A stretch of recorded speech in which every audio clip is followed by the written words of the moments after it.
Those engineers are so cold-blooded.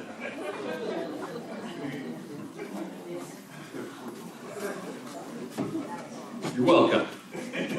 All right. We're finishing up our series on choosing joy, and I want to share something. We talked about this a while back, and we had some woo-hooing going on. I want to share, there's something about contentment in children. Sometimes that is an amazing thing, joyful thing to witness. And a lot of times you think that's not true at all, because kids want everything, and they're never happy. It's also true. But I was thinking about this the other day. Yesterday, I was talking with my daughter, and we always kind of, the bedtime routine is kind of talk about what's going on the next day and all these different things. And he said, hey, we're going to go to church tomorrow. She goes, we're going to go to church, Ellie? I go, yeah. And she does this every time, so it doesn't matter if it was like Saturday or if it's going to be Wednesday. And we're going to go to church today? I go, yeah. She goes, woo, wee-hoo. And that's her thing. Whenever she is excited about anything, it's not a woo-hoo, it's a wee-hoo. So you can shoot out any of those if you hear anything that makes you happy this morning. So are you guys happy to be here? Isn't this an amazing time of year? This great holiday season. Not necessarily the best for a lot of our waistlines, but it is the best time of year because we get to celebrate some things together. We get to be joyful of being with people. Now, we like to make Christmas about Jesus, and it's a good thing. We should make it that way just because it directs people to who Christ is, and it directs them to his birth. We don't need to debate if it happened on Christmas or not, because it didn't. But isn't it a great time to direct people to Jesus? But something that's really important for us, and it doesn't always happen for each of us, is it's a time to celebrate with people that we love. Now, some of us celebrate with people we love, and it doesn't seem like we're loving each other because family get-togethers can also be full of drama and issues. But what if we just took a time to really sit and think about the things that God has blessed us with? We talked about that last week, right? If there's anything good or great or anything that is marvelous or worthy of excitement, think on those things. Like, let us spend time in thinking about the things of this world that God has blessed us with to enjoy, not only for ourselves, but more importantly, with and for each other. You are blessed with a lot of things that you can be excited about. We can choose to be excited about them, or, like many of us, because we're weak at times, we can find a lot of reasons to complain about the world that we live in. We can find a lot of reasons to complain about, trust me, just go online. You can go to anywhere. Go to the grocery store and stand in line. Have somebody read the news to you. Do anything and you will see there is a lot of negativity that can be floating around. And it's a difficult time to choose to be joyful. But it is a choice. And the more we choose it, the more we will experience it, the more we'll feel it, the more we'll live it. And there's nothing easier to help you find joy than understanding that all things come from the Lord. And all things in your life aren't because of anything great that you've done. You weren't born into this world and everybody took a breath and said, they're finally here. It's the opposite. A different child was born. And the world stopped. And some wise men found their way to a baby. Some shepherds found their way to a baby because of a celebration of some angels. Mary and Joseph, the least likely to raise a king, raise the king of the world, the king of the universe, the king of all creation, the one that every knee will bow and every tongue will confess. And it changed everything. And because of that, there should be a joy in our heart that helps us to get through the day. Not a joy that says, man, I'm just so happy that my dog died this morning. It's the greatest thing ever. I found joy in it because, everything comes from God. He's 17 years old and they had him for a long time. I'm just so happy. We don't do that. It's sad. We can mourn. We can have contentment in knowing that this world is broken. That when the fall of man happened, the consequences of the sin of Adam and Eve was what? Death. The consequences of sin is death. There is nothing harder to deal with in life than the loss of a loved one, especially those that are your children or your parent or your best friend, or somebody that you witnessed in a tragic accident. It's hard to overcome those things, but our joy isn't in knowing that, there's sadness in this world. Our joy is knowing that this world is broken, but we are promised something so much greater. Something that I don't think our brains can really comprehend, because eternity just doesn't work for us. We don't get it. Things run out. There's expiration dates on everything, even our bodies. We can't fathom eternity. We get excited when something lasts a little bit longer than it was supposed to. Renee and I had some snapdragons in the pot. They were like the greatest bush of flowers ever. And we were like, man, we always kill things. This is looking great. It was big and flowering. One day it just died. And it was withered out. And we're like, oh, what did we do? We did everything we normally do. We went to the store and said, those things aren't supposed to last that long. They're only supposed to last, it was like a season. We had them for like 4 years. And we were like, oh, that's incredible.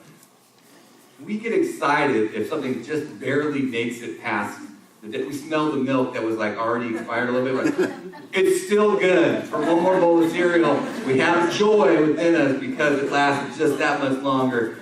But we can't think about eternity, because eternity just makes our heads steam. Because we can't figure it out. God could have wrote down everything in the Bible for us to get what heaven is like, and we still would just be like, but what about when we get, what happens next? How long do we do that? What else is there? I see it sounds great, but what else? We just get there. But just know this, as we talked about last week, these bodies are going to run out. Jesus is going to come, and everything under his control is going to give us what we were supposed to be. We're going to be in his presence, and we're going to take the image that he has for us, the one like his. Where we're going to also sit at the right hand, be his inheritance just like he is. How great is that? I was thinking about, we've been doing David and Goliath in our Wednesday night class. Shameless plug, you should come. There's things that we learn about that are different maybe than what we have always read. And I was thinking about contentment with this story. And there's some that kind of find joy through a process, some that don't. Samuel comes into the house of Jesse. The first thing that God says to Samuel is, how long are you going to mourn Saul? If you don't remember, Saul's the first king.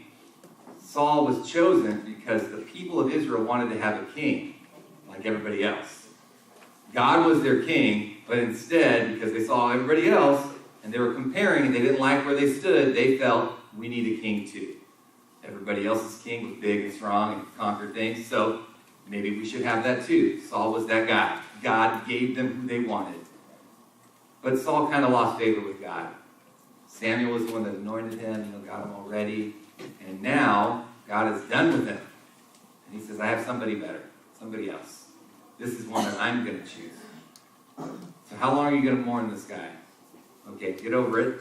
Pull up your big boy pants and go over to the house of Jesse. I have somebody for you to meet. Now, I want you to picture yourself as David. And I want you to just think about how you would feel in this moment. David had 7 older brothers. Jesse knew that Samuel was coming. Gets all 7 brothers lined up. Where's David? David was not thought of enough to even be brought in to this conversation. He was the littlest brother. Nobody chooses the littlest brother. There wasn't anything, necessarily that great about him at this point, or he would have been there.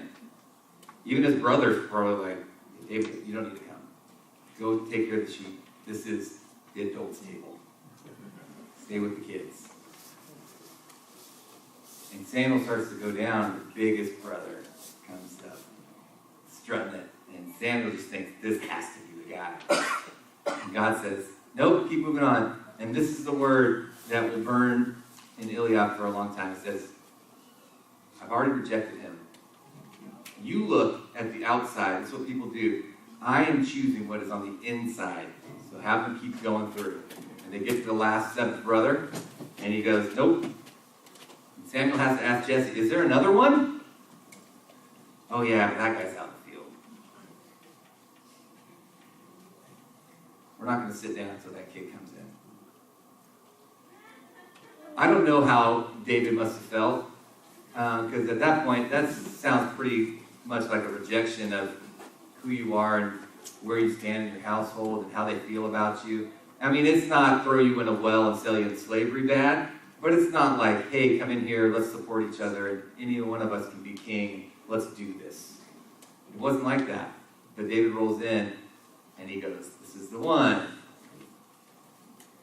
Older brother wasn't too happy about that. We find out later when David comes frolicking into town to see how the war's going, and he just gets on David. Why are you here? There could have been a different perspective of brothers in a moment where God is calling your family. A member of your family is going to do amazing and great things. But we have a hard time being happy about that because we compare how we feel about ourselves with everybody else who's around us. And if all of your joy comes from what happens based on how you do, measuring up to the people who are next to you, you are always going to feel lesser of a person. Because there's always going to be somebody who you feel, regardless of if they are or aren't, they're better than you. It's just the way it is. We have to find contentment in knowing that no matter what circumstances, no matter what comes our way, no matter what happens with our life, good, bad, whatever, that we can find a joy and contentment because we know that God will see us through it regardless of what it is. And this isn't something that we just get. It's something that is learned. And we're gonna find out about that. If you want, we can get after it in Philippians chapter 4. We're gonna start in verse 10. So many of you sound like you're trusting me. That's okay. I would rather you start hearing tapping and flipping the pages. If you need help, we'll wait a little bit until we get there. But Philippians 4. I turned it off. There we go. In verse 10 through 13, it says, I rejoice greatly in the Lord that at last you renewed your concern for me. Indeed, you were concerned, but you had no opportunity to show it. I'm not saying this because I am in need, for I have learned to be content, whatever the circumstances. I know what it is to be in need, and I know what it is to have plenty. I have learned the secret of being content in any and every situation, whether well-fed or hungry, whether living in plenty or in want. I can do all of this through him who gives me strength. The most inappropriately used scripture out of context is Philippians 4:13. We put it up on posters in the gym. I can do all things through Christ who gives me strength. We think that we just take it out of the realm of what it was intended for, I think. Now, I don't want you to think that you can't do all things through God, because Jesus tells us that things that are impossible for men are not possible with God. But this is a little bit different story. He's saying, in order for me to know what it's like to be content in every situation, I know what it's like to be hungry. I know what it's like to be in a good place. I know what it's like to be lonely. I know what it's like to be sitting in a musty jail. I know what it's like to be persecuted. I know what it's like to hurt people. And through this process in my experience, and through this learning and understanding of what Christ is calling me, I know that I can overcome these things because I have him who helps give me the strength to do it. You may be in a point where you think, or maybe you have been at this point where you said, I don't know how much longer I can go with this. Or maybe you looked at God and you said, why me at this point? You're just going to keep piling it on? Haven't I already had a bad enough year? Or you might have, who else needs to die this year? Because that's just where your year's been. I had a year like that. And we just ask, all these things, but we don't just say, God, I know that the spirit that you have, that you put in Christ, that raised him from the dead, that you have dwelling within me. And that power that you have given that's dwelling within me can give me the endurance to overcome whatever trials, whatever persecution, whatever loneliness, or whatever ailments. I know that you'll give me the strength to overcome it. And I know that you'll put provisions in my way. But maybe we need to pray, God, help me to see those things. God, help me to act upon those things that you put in front of me. Help me to trust that it's you that I'm living for. Paul tells us also, he would way rather just go to heaven. The easiest road. If it's my turn to go, if death is ready, let me go, because heaven would just be a gain for me. I know where I'm going. That's a good joy to have too, right? I know where I'm going. Whatever. But here's where the part of contentment comes in. However, to live is for Christ. The moment I get another breath, I get to wake up and breathe, I have another moment where somebody might know more about Christ because of the life I get to live.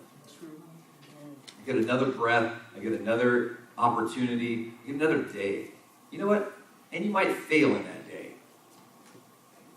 But like we talked about in the beginning, we're covered by this grace, and it should give us this prompt to rejoice.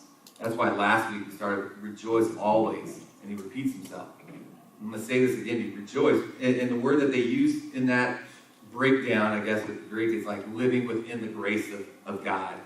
We are living within the grace of God no matter what comes our way. That should prompt us to have a contentment, a joyful spirit. However, when you feel like you're up against the wall, like life isn't there, let's start looking at our relationship with God. Let's start moving closer towards Him.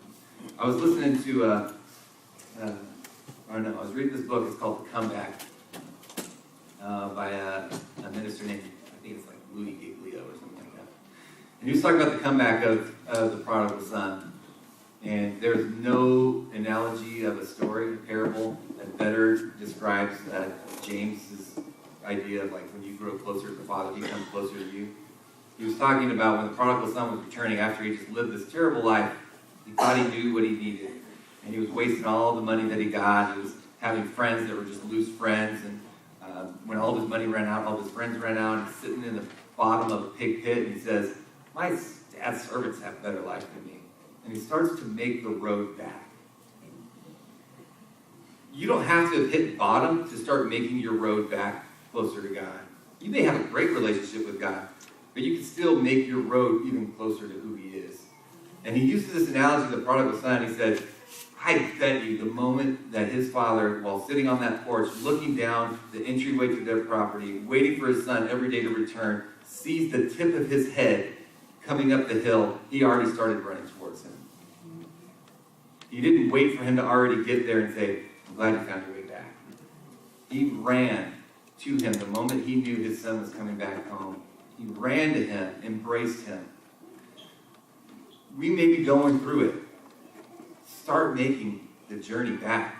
Trust in the strength that He's given you. Find a joy in the moment of knowing that every step I take towards Him, He's taking two towards me. He's desperate for us to be with Him. I don't think God likes to see His creation fall away. I think He loves to see Him close and together. I was thinking about my family growing up. My dad died when I was young. We talked about that. So at 6 years old, my mom was raising four of us. I was 6. 4 of us by herself. My oldest brother was 13. He took on a lot of that load. In a dynamic like that, you can understand that there was probably a lot of sibling, I don't say rivalry, but like, what's the right word? Aggressiveness, animosity, some tension. Like we had tough times. Like a lot of us didn't get along in the moment. We all were connected, but we weren't really a really tight family yet. The moment my oldest brother moved out to go to college, I lost my protection, right? And so then I had to deal with my other brother, who thought that I would be the best one to pummel whenever needed, which made me tough, but also maybe fast, and also maybe not ever tattle. I knew it would be worse, so I just sucked the tears back up and said, I'm not going to even tell. It didn't hurt. And then I could cry somewhere else, because he was way bigger than me. However, this amazing thing happened in our family. When all of us started to go out on our own, we realized how much we loved each other and wanted to be close to each other. We started to mend bridges. We started to be really tight. Our family's pretty tight-knit. We love to be around each other. We like to share. We like to be in each other's lives. We like our kids to be raised up with each other's kids. And we want them to see what family can be when you let go of whatever and just love each other. And you see that. Never thought when I was little that I would love hanging out with my brother. I love hanging out with my brother. I don't worry about me beating him and him beating me. That was always my fear. Like, I would beat him in something, he'd get upset, you know. But I got big. That kind of helped my cause. But our family started to heal. Really, it was just a healing. What caused a lot of the pain in each of us kids, and my mom was amazing, she's a saint, but she was in pain too, because you lose someone. And the pain affects you in so many different ways, and when you're just starting to realize who you are, and then everything changes, you're living in this pain. And you do what most people do, you take your pain out on people that you trust can handle it. That is not fair for us to do, but we do it. Because we think, and if you are married, you have done this either on purpose or an accident, a lot. You have a bad day at work, you come home, the first person you vent on is your spouse. And it's not because you want them to feel bad with you, you just trust that they can hold it. But sometimes we need to mend and heal together too. And in our healing, that's when we really start to take off and understand there's contentment there, because you have now gone through it. You can actually say, like Paul said, I know what it's like to be hungry. I know what it's like to eat Easy Mac every day. I get it. I was there. I know what it's like to, get pulled out of my house for a little bit until it gets in order so I can live back in it. I know what it's like to have issues, but we got through it. Not by anything that I did, because I added to it, but by the grace of God, He got us through it. There are some things in your life that God, you can look back and say, God's getting me through it. And if it's not propelling you forward to say, I can get through this too, then you're living backwards. And you have to keep learning a lesson that God's going to keep seeing you through it. Let's just already have that for you. God came and took you, the resemblance of somebody that is nothing majestic about him, to take on, spits to the face, slaps, a shredded back, not shredded, shredded. A cross of pain, a cross of disgrace, so that you don't have to walk alone. It just takes it. So that you can enjoy life. I think about being a parent. There was nothing that I wouldn't do so that my kids wouldn't have to deal with pain. I would just take it all. Sitting helplessly and watching my daughter when she was in the hospital, the worst feeling ever. I would just take her out and I would just lay in that bed if I could, because we all would. God is just sitting there going, I don't want you to go through this. I sent my son for you. You're going to deal with some things because that's the curse of sin, but I have some great things in store for you. And you didn't walk this earth alone. I came with you. I went before you. I'm standing behind you, and I'm walking right next to you through this life. We can do this together. So I want to just share something. This kind of goes with going back to that David story. We need to know that contentment can be really found in how we serve and treat other people. There is, I watched this great video. It talks about, like, there is one very destructive letter in the alphabet. Anybody know what it is? I. If you haven't seen it, it's really good. So there's one really destructive letter in the alphabet, and it's I. And our world currently revolves around this word I. We have iPhones, iPads, iBooks, and iEverythings. We want everything for us. And I'm not going to do the whole deal, but you can just look it up online, just watch the video. But there's 2 points that really stand out. It says, if everything that you're doing is for yourself, if everything is to fulfill your I want, you will be let down because people won't give it to you all the time. So let's just say you want people to be charity towards you. Somebody will say no. However, if you want to provide charity towards other people, no one can stop you from giving to other people. If you need other people to make you feel happy, somebody will not make you feel happy. However, if you want to go around and make other people's day, nobody can stop you from making other people's day. You can bring joy to people. If you come to church, this is the trouble one. So that all the songs will be fit towards your liking. So that all the lessons will be made to affect your every waking moment. So that your kids will always be cared for. So that everything is to fit your needs all the time. You will be disappointed at some point. If you come, however, to give God everything that you have, nobody will stop you. I will try my best to make sure that happens. And if you have something to give and you want to give that to other people, there's nobody that could ever get in your way. And if they do, there's plenty of people who need it. Someone can say no, you can just go to the next person. But if it's all towards you, you will be burned at some point. And he just talks about this with this group of the Philippians and how they treated him. This group went out of their way when nobody else would to help Paul. They found a joy in that, and he found a love for them. And so, if we want to just keep going, it says, "It was good of you to share in my troubles.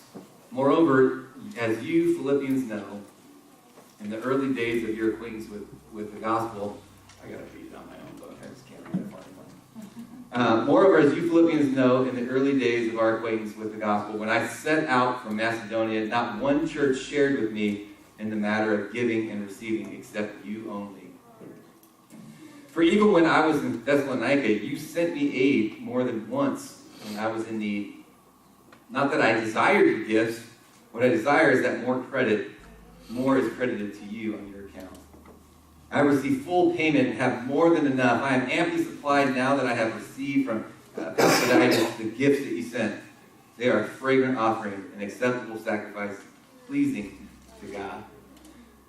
There is something so great when you share in that. And then he finishes with, "And my God will meet all your needs according to the riches of his glory in Christ Jesus. To our God and Father be the glory forever and ever. Amen." There's something so great about sharing life with people. Think in your life just now. Who are people in your life that you could be that for? Everybody else said no, and you said yes. Everybody else gave up, threw in the towel, and you said, "Let's just try this out." It's not a guilt trip to make you feel like you need to go, but I want you to just look and see what you're blessed with, and every once in a while share that blessing with somebody. How about more than every once in a while? How about this perfect time of year to know that there are people who aren't going to experience what you're going to experience in a few weeks? Maybe you can be that for them. But in all things, don't do that so that you can find joy. Have joy in you so that you can do that. Just reflect. Go home, sit there, and say, "God, I can't believe you give me this life. I've been around the world. I've seen a lot of stuff. I think Americans complain the most about having the least when we have way more than everybody else. And it's hard. It's hard to have a contentment in your life in America if you're only satisfied on having what everybody else has. However, if you look around the world, the people in here who live in the smallest home, they have the largest place amongst many people around the world. We made a house for a family in Africa that was like 12 by 12. And they celebrated like they just got a mansion. And they had to build 3 other people's homes before they got their own. Maybe we can lay some bricks for people emotionally.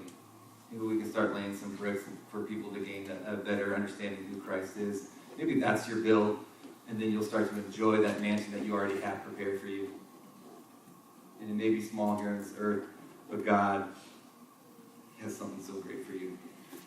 And I hope that our contentment and joy comes only from Him. I said I wanted to go back to, this is the last thing we'll end here. I wanted to go back to David and his family for a moment. There's going to be a lot of times that you feel like number 8.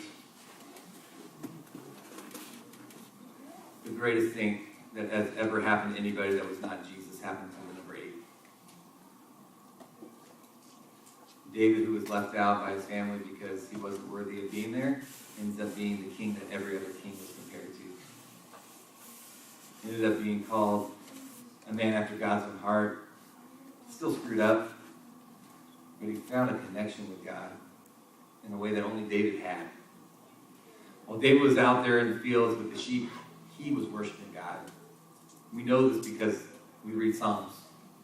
David was sitting and singing and praising God and giving Him glory the way that he knew how, and God knew from the beginning where his heart was. And God is looking down at you too. And maybe he just says, just keep singing. Let the haters hate you. Let the people who have everything to say negative, let them just keep doing it. But you are number 8. And we're not going to sit down until you get a walk in front of God. And he says, that's my kid right there. I choose him. He's done that for you. He's done that for each of us. So walk out of here knowing you were chosen. Knowing that you have a place. You have a purpose. You have much to celebrate. And take all of that out of everybody else here around. Let's go to God in prayer. Heavenly Father, Lord, you're an amazing and awesome God. We don't deserve to be in your presence, but you love us and you redeem us and you make us holy as you are holy. God, in our sin and in our struggles, I pray that we lean on your strength, trusting that you care for us to get us through. That you've already called us to you because we're here. And we're not here by accident. We're here because of this calling in our hearts to be closer to you. And I pray that this moment here on Sunday gets us ready for Monday through Saturday.